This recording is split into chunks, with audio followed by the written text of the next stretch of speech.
Oh, what a wonderful moment there. And we're joined by the commissioner, Kevin Warren. I want to get into some of the other stuff going on, but I think I don't want to leave that behind before you address it. It was a wonderful idea to have you award Luka that honor, again, over a Zoom call, kind of in person as best as we can. What was the genesis of that? I mean, that's one great thing about the people we have at the Big Ten. And now that we're hopefully evolving out of COVID, or at least some clarity, we're starting to get our team and staff in order. And so I've always a big believer is put people in the positions for them to do great things. And so they came to me with this idea that they wanted to award both of these honors via Zoom. And from a surprise standpoint, I'm all for it.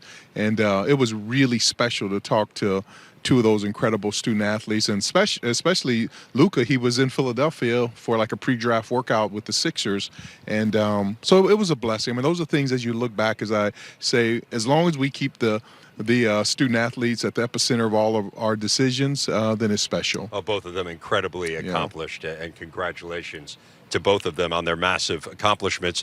And congratulations to you on the accomplishment of making it to a Big Ten Media Day and getting to be in person. And get, I mean, it's crazy to think, right, of how long you've been at this job. Crazy. And that this is the first time you've been able to be in a public setting it's crazy. Like this. So what does it feel like to kind of, and look, I know, I mean, you've been through a ringer. There's been an incredible amount of stuff that's happened, but in a weird sort of way, does this feel like a day one? I mean, it really is. I mean, to think about that I've been on this job for 18 months, even a little longer, and this is the first media day I've been involved with.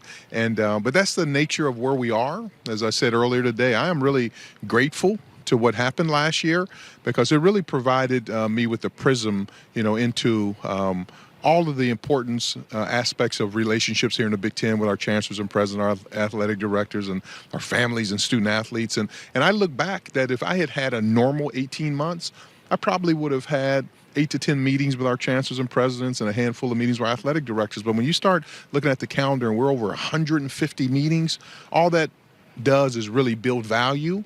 And so I'm looking forward to continually build these relationships. It's great to be here in Indianapolis. The stadium looks amazing. The backdrop on this setting, and then everything you all do at BTN is spectacular. So I appreciate our partnership. Well, thank you. We appreciate it as well. It's interesting.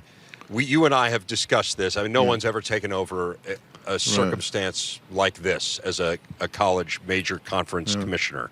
To be in this job is really just for a few months and then hit by the pandemic, and then, as you said, I mean, it was a whirlwind from there, and lots of challenging situations.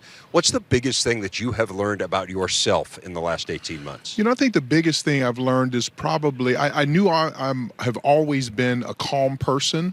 I just think the way that I was raised, youngest of 7 kids, as you're raising that in the household like that, you learn to read the environment. But I knew I was always calm. I was calm as a student athlete and as a business person. But I think I learned the importance of gratitude. I've always been a grateful person, but really the importance of gratitude, to take advantage of those little things. Like so many times, even in being in the NFL for 21 years, I never missed a game, home or away. But you do get to the point where, okay, that was a nice trip.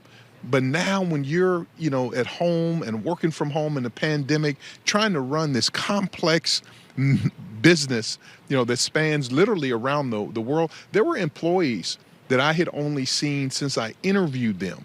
I saw them before the pandemic, and I didn't get a chance to see them until recently.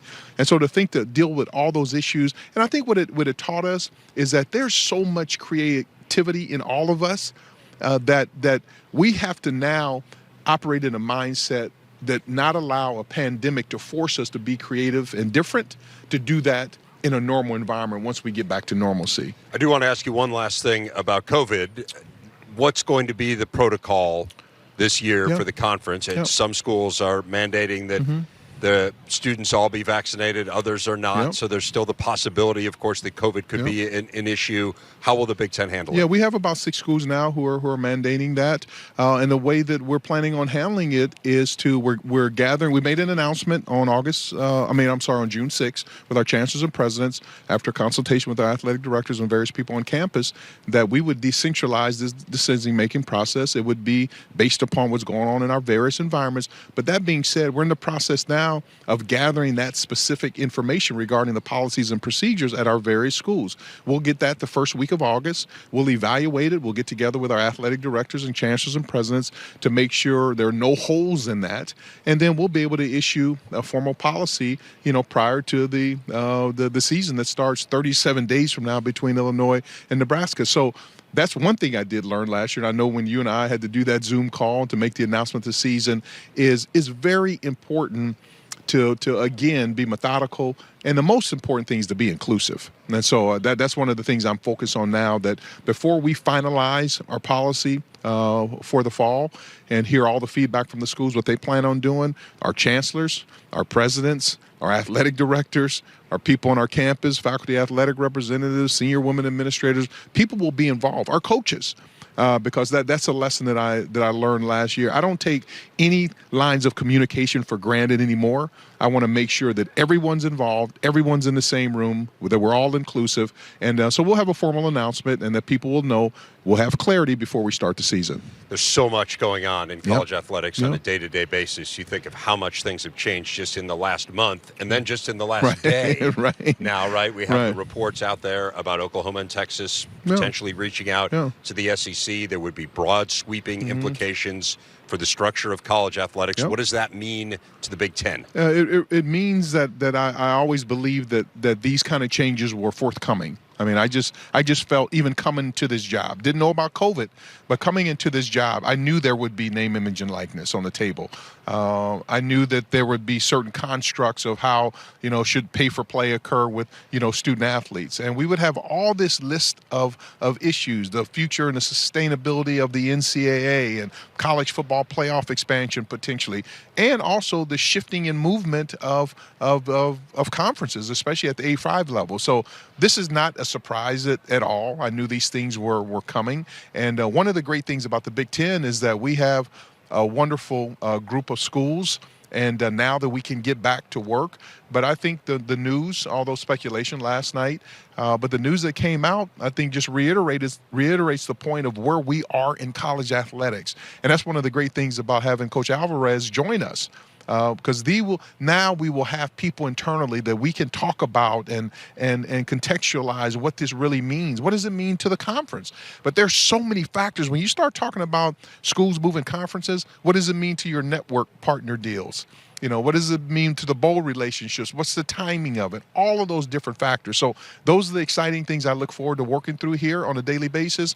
But what we knew college football when I walked into this job on January 2nd of 2020, it will never be the same at multiple levels. You mentioned CFP expansion. I want to leave you with this. Yes. I mean, there's so many things that you and I could talk about, and you're always so generous with your time. But if the college football playoff does expand, what's the Big Ten stance on that possibility, and what do you think the right number is? Yeah, I can tell you, for me personally, I think college football expansion is the right thing to do. And I just put a caveat on it. But even when you do the right thing, there's always a right process and there's always a right time. And so that's why I'm using these next couple months to talk to our head football coaches. I've talked to all 14 of them. And now our athletic directors, our chancellors and presidents and faculty athletic reps and our parents, our student athletes. I want to talk to Joshua. He played in the college football playoff. I want to gather information because I'm a big believer. When you make decisions, also the decisions that will impact the lives of our student athletes, you cannot make it from a position of emotion. You need to make it from a position of information. And so I want to gather information. But as far as I'm concerned, I'm a big believer in college football, playoff expansion at the right time, after the right process is followed, in the right format. And so where that lands, from where we are right now to the proposal that was put forward to 12, you don't know about that. But I'll know, and I want to talk to our network partners. I want to talk to our bowl partners. All these different things go into it. And why is that important, Dave? Is because these agreements are long. I mean, we're not going to go through all of these machinations and sign a 2-year agreement. It'll be a long-term agreement. And so I know for me and our conference, when we put our name on the line to say, here's where our vote is and here's where we feel is right, I want to make sure that I've done all of our homework, all of my homework, talk to the people as we go forward. But anytime you provide student athletes with access, additional access, to have a chance to win a national championship, I'm a big believer in that. Commissioner Kevin Warren, a pleasure to visit with you.